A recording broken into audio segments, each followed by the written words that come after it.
안녕하세요. 이정 목사입니다. 수요 예배 성경 강해 해설 시간이 돌아왔습니다. 오늘 그 19번째 시간이고요. 고린도전서 우리가 함께 보고 있습니다. 저와 여러분들이 함께 오늘 볼 본문의 말씀은요. 고린도전서 6장 12절로 끝절인 20절까지입니다.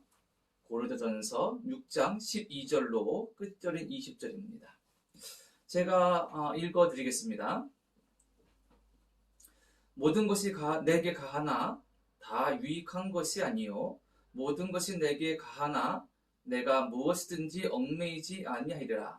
음식은 배를 위하여 있고 배는 음식을 위하여 있으나 하나님은 이것저것을 다 폐하시리라.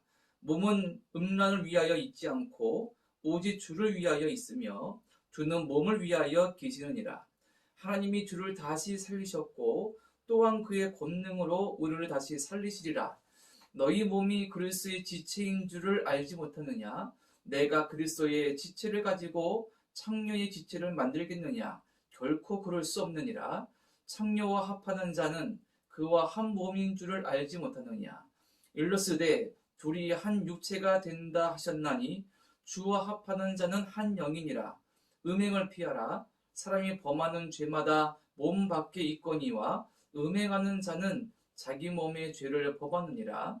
너희 몸은 너희가 하나님께로부터 받은 바 너희 가운데 계신 성령의 전인 줄을 알지 못하느냐. 너희는 너희 자신의 것이 아니라 값으로 산 것이 되었으니 그런즉 너희 몸으로 하나님께 영광을 돌리라. 아멘. 오늘 말씀이 그렇게 길진 않지만 내용이 여러 가지로 많이 깊기도 하고 또 생각할 부분도 많아서 오늘 시간으로 다 살펴보지 못할 것 같습니다. 그래서 오늘과 다음 시간 2시간을 나누어서 좀 보고자 하고요.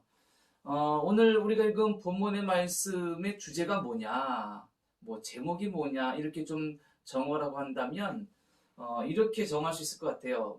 믿는 자의 자유와 책임, 또 하나님께 영광 돌리는 삶, 이런 식으로 좀 잡을 수 있지 않을까 생각이 듭니다. 그 이유는 뭐냐면 오늘 본문 그러니까 6장 1절로 11절까지 우리가 무엇을 봤냐면 성도 간의 소송의 문제를 함께 보았습니다. 고린도 교회 성도들끼리 서로 다투고 갈등이 일어나는데 그것이 교회 안에서 해결되지 못하고 세상의 법정으로 가서 법정에서 판단을 받으라는 것을 보고 바울이 그들을 책망했죠. 너희가 스스로 교회 안에서 일어난 문제를 해결하지 못하느냐. 5장에서는 우리가 음행의 문제를 보았습니다. 자, 바울이 이렇게 오늘 본문 말씀에서 말하고자 하는 내용은 뭐냐면 이 고린도 교회 성도들이 예수님을 믿고 그리스도로 영접하긴 했으나 실제적인 삶의 변화는 더디었다는 겁니다. 그런 모습을 바울이 직간접적으로 목격하고 듣게 됩니다. 그 문제들을 우리가 보고 있고요. 특히 우리가 여러 시간 동안 알아온 것처럼 고린도라는 도시는 이방 종교의 환경과 상황이 있었고요. 그리고 또 헬라 철학과 헬라 문화의 배경이 있었기 때문에 그러한 어떤 삶 가운데에 오늘 나오는 그리고 앞에 봤던 음행이나 성도 간의 소송의 문제, 이런 부분들이 발생하는 이유가 예수를 믿고 영접하고 구원받긴 했지만 그들이 살아온 환경과 배경, 지금 살고 있는 환경과 배경에서 더해서 보니까 그들의 믿음으로 온전히 변화되지 못하고 있다는 겁니다. 여전히 지금까지 살아오고 배우고 체득해온 예수 믿기 전의 삶의 모습으로 여전히 살고 있다는 것이고, 그런 삶의 모습이 교회 안에서도 그렇게 드러나니까 똑같이 나타나니까 교회에 문제가 발생하게 된다는 겁니다. 그래서 이런 어떤 옛날의 삶의 방식과 생각과 어떤 그런 부분들을 벗어버리지 못하니까 교회 안에서 일어나는 문제들의 어떤 실수나 갈등이나 죄의 문제들도 해결하지 못하고 또 죄를 지으면 그걸 또 가볍게 여기고 정당화시키는 그런 일들이 반복되고 있는 거죠. 이에 대해서 바울이 예수 믿은 자의 자유와 그로 말미암은 책임, 그리고 예수께서 우리에게 주신 진정한 자유의 생명의 목적은 무엇이냐? 하나님은 무엇을 우리에게 원하시기에 무엇 때문에 우리를 구원하시고 살리시고 사신 것인가? 이런 부분들을 바울이 설명하고자 하는 겁니다. 바울이 이 내용을 시작하면서 두 가지의 명제, 다른 말로 말하면 두 가지의 슬로건을 가지고 말씀을 풀어가기 시작합니다. 그것이 12절과 13절에 각각 나와 있는데요. 첫 번째 명제는 12절입니다. 한번 읽어볼까요? 자, 본문 12절 첫 절이죠.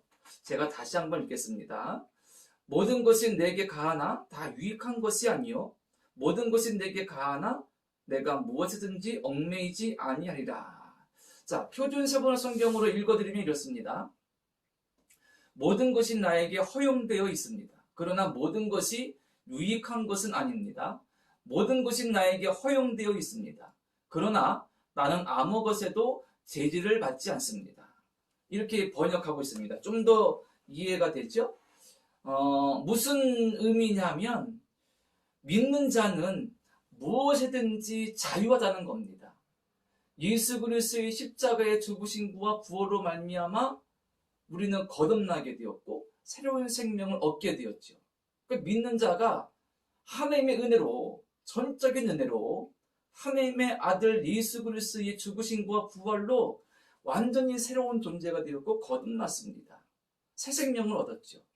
이전에 거듭나기 전에 어떤 모습으로 어디에 얽매일 것도 없고요. 못할 것도 없고 그리고 꺼리낄 것도 없다는 겁니다. 모든 것에서 자유합니다.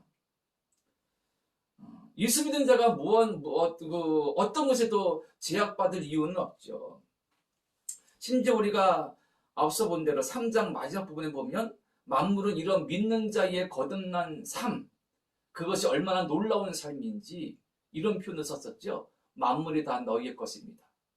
만물은 하나님의 것이고 예수 그리스도의 것인데 우리가 그분의 백성이고 자녀이니 그 만물이 다 우리 것이다. 뭐가 부럽고 뭐가 부끄럽고 왜 사람을 쫓아다니고 그럴 이유가 뭐가 있느냐. 우리는 참된 자유와 생명을 얻은 완전한 하나님의 사람들인데 그래서 만물이 다 너희 것이다. 이렇게 선포까지 했죠. 그렇습니다. 우리는 자유합니다. 무엇이든지 다 할 수 있고 거리낄 것도 없습니다. 그런데 이 자유는 예수 믿는 자가 소유하고 누리는 자유는 방종의 자유는 아니다라는 겁니다.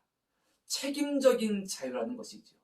그것을 바울이 내게 모든 것이 가하나 이렇게 표현하고 있는 거예요.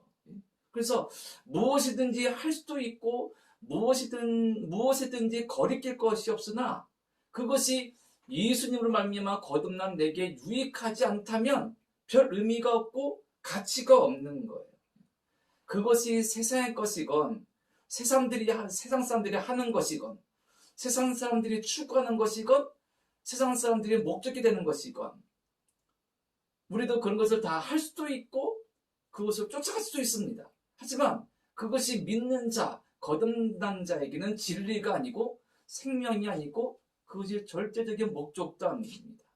그것이 그렇기 때문에 그것을 위해서 유익하지 않은 것을 위해서 그것 때문에 내가 이상한 잘못된 길로 가고 죄를 범할 이유가 없다라는 겁니다. 또 이런 측면도 있죠. 읽어드린 말씀 끝에 내가 무엇이든지 얽매이지 않는다. 그러니까 제지를 받지 않는다. 지배받지 않는다. 예수 믿지 않는 사람들, 세상 사람들이 이거 해도 돼. 이거 해도 돼. 이게 함께 하자. 나는 그런 거에 지배받고 제재받지 않는다. 나는 자유가 있다. 여기서 말하는 자유는 어떤 자유일까요? 예를 들어 세상 사람들이 세상이 나에게 강요하고 나에게 지배하고자 하는 무엇인가가 있다면 나는 그것을 하지 않을 자유, 거부할 자유, 믿음으로 살아갈 자유, 그런 것이 있는 것이죠. 바울이 말하는 이 자유는 이런 자유인 겁니다. 책임적인 자유인 거죠. 그래서 지금 바울이 우리가 앞서 6장의 성도 간의 소송의 문제, 5장의 음행의 문제, 진정 예수 그리스도로 거듭나서 참된 자유를 얻은 자는 책임적인 자유를 소유하고 누리는 자인데 방종의 자유가 아니라 그것을 거부할 자유, 그리고 그것을 끊어낼 자유, 그런 자유를 말한 것이죠. 책임적인 자유. 그렇습니다. 자, 두 번째 명제, 바울이 말하는 두 번째 슬로건은 13절인데요. 제가 이것도 읽어드리겠습니다. 한 절이니까요. 자, 13절입니다. 음식은 배를 위하여 있고 배는 음식을 위하여 있으나 하나님은 이것저것을 다 폐하시리라. 몸은 음란을 위하여 있지 않고 오직 주를 위하여 있으며 주는 몸을 위하여 계시니라. 자, 이 말씀도 표준 세번역으로 읽어드릴게요.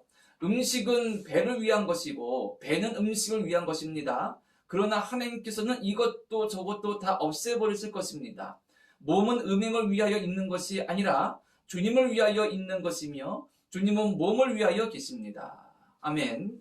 자, 이 13절 두 번째 명제는 바울이 음행의 죄를, 그러니까 5장이죠. 5장에 나온 음행의 죄를 변명하고 합리화시키는 이들을 위해서 말하는 것 같아요. 자, 여기에는 좀 배경을 좀 알아야 될 것 같습니다. 바울 당시의 헬라인들은 그 시대의 전후 이렇게 전체적으로 본다면 몸을 천시하고 경시했습니다. 멸시했어요. 정신이 중요합니다. 이것을 언젠가 우리가 한번 다룬 적도 있죠. 정신이 중요하지 정신을 담고 있는 그 시대는 육체는 별로 중요한 것이 아닙니다. 이것을 이원론이라고 할 수도 있고 또 영지주의 같은 이단의 어떤 배경이 되기도 하고 그런 부분들이 분명히 있습니다. 자, 그러니까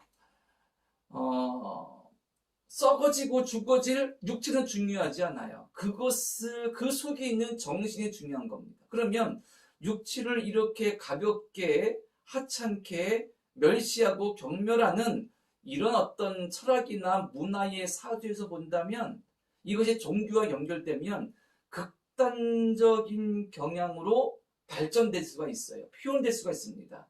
두 가지 정도로 볼 수 있는데 한 가지는 육체는 별로 중요하지 않기 때문에 내 함부로 할 수 있는 거예요. 음행의 문제도 그렇죠.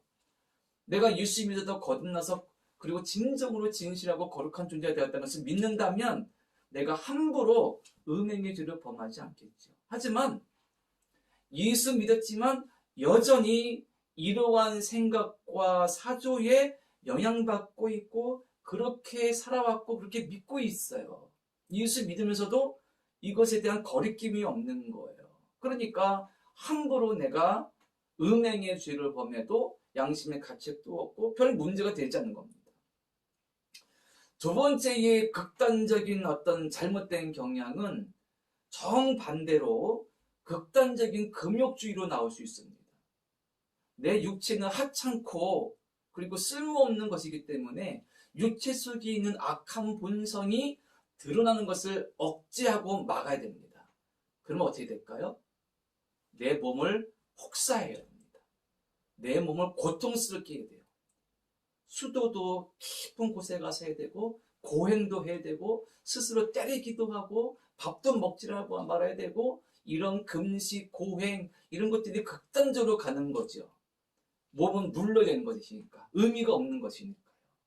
그런데 아마도 고린도 교회의 음행의 문제들을 일으켰던 사람들 그런 배경에는 아마도 예수를 믿었지만 육체는 하찮은 것이니까 몸은 함부로 해도 돼. 이런 것에 영향을 받은 것 같습니다. 그래서 음행의 죄를 지었던 거고요. 그것에 대한 어떤 회개도 양심의 가책도 교회 안에서 어떤 문제도 끊어내지도 않는 그런 안타까운 지금에 이르게 된 거죠. 이 사건 보면서 바울이 하나의 명제를 말하는 거예요. 음식은 배를 위해 있다. 배는 몸입니다. 우리가 먹는 음식의 존재 목적은 사람의 몸을 위해서 있는 것이고 사람의 몸의 존재 목적은 음식을 먹는 것이 있습니다. 왜냐하면 몸은 그냥 먹고 유지하다가 하찮은 것이니까 정신만 담고 있다가 죽으면 그만이니까요. 그러니까 음식의 목적은 사람의 신체고 사람의 신체 목적은 그냥 먹는 거라는 거예요. 그런 식으로 사람들이 생각하고 있다면 몸이 존재하는 목적은 음행이 아니다. 하나님께서 성을 주신 까닭은 몸을 위해서 준 것이 아니다라는 것이죠. 단순히 그렇게 생각해서 어떤 죄를 범하고도 정당화시키려고 하찮은 몸은 성을 목적으로 해도 돼. 이런 식의 것은 잘못되었고 죄악이라는 것입니다. 바울은 말하죠. 그런 모든 것은 다 폐하실 것이다 하나님께서. 우리의 몸은 음행을 위해서 있는 것이 아니라 하나님을 위해서 있다. 하나님의 영광을 위해서 있다는 것입니다. 이것을 바울이 정확하게 선포하면서 고린도 교회 교인들에게 왜 믿음의 성도가 이 땅에서 존재해야 되는지, 어떻게 살아가야 되는지, 삶의 목적은 무엇인지를 말해주고 있는 것입니다. 그러면 이렇게 바울이 말하면서 결국 제가 처음 말씀드렸던 자유가 어떤 자유냐? 믿는 자의 자유는 방종의 자유, 내 마음대로 하는 자유, 내가 하고 싶은 대로 하는 자유가 아니라 책임적인 자유다라는 것을 바울이 말하고 있습니다. 이것은 믿는 자가 가진 자유는 결과적으로 꼭 하나님의 영광을 드러내는 것으로 실현되고 드러나고 표현되야 되는 겁니다. 하나님께서 인간을 구원하신 목적과 까닭이 뭐냐면 당신의 영광과 사랑을 드러내시기 위함입니다. 그 사랑과 은혜 가운데 우리가 예수님을 그리스도로 믿어서 구원받았다면, 구원받아 소유하고 누리게 된 참된 생명과 자유가 있다면 그것은 나의 인간의 욕망과 이기와 탐심과 즐거움 위해서 마음대로 행동하는 것이 아니라 하나님의 영광을 위하여서 하나님 나라가 드러나도록 하나님 사랑이 세상에 선포되도록 우리가 그 자유와 생명을 사용해야 되고 누리는 삶을 살아야 되는 것이죠. 그래서 그 자유를 방종의 자유가 아닌 책임적인 자유라고 표현할 수가 있는 겁니다. 때문에 이 책임적인 자유는요, 어떻게 본다면 우리가 살고 있는 세상 속에서 자유는 마음대로 할 수 있는 자유가 대부분의 의미이기 때문에 오히려 반대로 보면 믿음의 자유, 책임의 자유는 하지 않을 수 있는 자유가 됩니다. 죄를 끊을 자유, 그리고 죄를 거부할 자유, 그리고 하나님이 원하시지 않는 것을 내가 하지 않을 자유, 반대로 할 수 있는 자유, 해야만 하는 자유는 뭐가 있을까요? 사랑의 자유. 원수를 사랑하라 하셨는데 원수를 사랑할 수 없잖아요. 하지만 예수님을 의지하여서 예수님을 닮아서 원수까지도 사랑할 자유, 믿음으로 하나님을 섬길 자유, 경배의 자유, 찬양해야 될 자유, 인간의 본성에 따르면 할 수 없지만 믿음으로 살고자 하는 자유, 사랑하고자 하는 자유, 이런 자유가 우리가 진정으로 소유하고 누리고 깨달아야 되는 자유인 것이죠. 이런 자유와 책임의 관계는요, 그냥 바울이 2000년 전에 고린도 교인들과 초대교인들에게 한 말이 아니라 우리의 삶에 아주 정확하게 적용될 수 있습니다. 이것은 믿는 자의 자유가 곧 믿는 자의 책임이라는 거예요. 하나님의 영광을 위해서 우리가 어떤 자유한 삶, 책임적인 자유를 누리고 살 것인가? 나를 위해서 내게 유익하지 않다면, 하나님의 자녀인 내게 유익하지 않다면 그것을 거부하고 끊을 자유가 우리에게 있는 것이고요. 하나님 영광 위하여, 가정을 위하여서, 교회를 위하여서, 신앙 공동체를 위하여서 내가 유익하지 않은 것, 옳지 않은 것을 거부하고 행하지 않을 자유가 우리에게 분명히 있다는 겁니다. 그것을 결단하면서 감당해야 되는 것이죠. 나를 위해서, 가족을 위해서, 가정을 위해서, 교회를 위해서, 성도를 위해서, 이웃을 위해서, 좀 더 넓혀본다면 우리가 속해 있는 사회를 위하여서, 특히나 지금처럼 코로나19로 많은 어려움 중에 있는 이 사회 속에 있으면서 믿는 기독교인으로서, 교회로서 어떠한 모습으로 살아갈 것인가? 어떠한 행동의 기준 가지고 판단하면서 살 것인가? 그런 부분들이 우리에게 이 자유라는 측면에서 주어지는 것이죠. 어떻게 해석해서 책임적인 자유를 누리면서 이 땅에서 사회 구성으로 살아가면서 하나님께 영광 돌릴 것인가? 이렇게 고민하게 된다면 믿는 자가 이 상황 속에서 어떻게 살아가야 될지 답이 보이겠죠. 이것이 믿음의 깊은 지혜이고 믿음 깊은 자가 행할 수 있는 자유이고요. 세상의 본이 되고 하나님께 영광 돌릴 수 있는 은혜가 된다는 겁니다. 분명히 우리는 기억해야 됩니다. 우리는 예수 그리스도 안에서 참 자유를 얻은 사람이에요. 해방됐죠. 죄와 죽음의 권세에서 해방된 존재들입니다. 하지만 하나님께서 우리에게 왜 그 자유와 참 생명을 주셨는지를 우리는 분명히 기억해야 되겠고요. 이것이 인간적인 욕망과 탐욕을 향하는 자유가 아니라 하나님의 영광을 위한 책임적인 자유로 우리가 깨닫고 그 자유를 선용하고 누릴 수 있어야 되는 얘기입니다. 그래야 우리의 존재 의미도 우리를 통해서 하나님께 영광 받으시고 또 우리도 참된 기쁨의 자유의 삶을 살 수 있는 거죠. 살다 보면 아까도 좀 더 말씀드린 것처럼 사랑할 수 없는 사람이 있어요. 용납할 수 없는 사람이 있고. 그런데 내가 예수님으로부터 깨닫게 된 자유, 믿음의 자유, 깊은 사랑의 은으로 말미암아 내가 그 사람을 사랑할 수 있는 마음이 생긴다면 그런 사랑의 자유를 내가 누릴 수 있고 행할 수 있다면 얼마나 큰 놀라운 은혜가 될까요? 그런 생각을 해봅니다. 그리고 그런 순간에 처할 때마다 내게 주신 자유를 한번 누려보시기 바랍니다. 책임적인 자유, 진정한 자유를 한번 찾고 소유하고 발견하고 누려보시고 그리고 예수 그리스도를 더 붙잡고 그 참된 자유를 소유하며 살아갈 수 있도록 기도하시길 바랍니다. 결론입니다.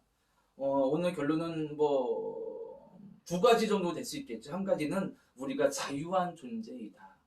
참된 생명을 소유한 어떤 것에도 구속받지 않은 하나님의 자녀이고 아들, 딸이다. 하지만 그 자유는 방종의 자유가 아니라 하나님 영광을 위한 책임적인 자유이고 이웃과 생명을 위한 자유이다 라는 것을 기억해야 되겠습니다. 그래서 내가 뭐든지 할 수 있지만 무엇이든지 양심에 거리낌이 없지만 유익하지 않다면 하나님께 영광되지 않는다면 이웃에게, 가정에게, 교회에게, 신앙 공동체에 합당하지 않다면 거부할 수 있고 끊을 수 있고 절제할 수 있고 결단할 수 있는 은혜를 사모하시기 바라고요. 그리고 우리의 모든 것이 주님의 것이기 때문에 그래서 하나님을 위해 살아야 된다라는 것을 기억하시기를 바랍니다.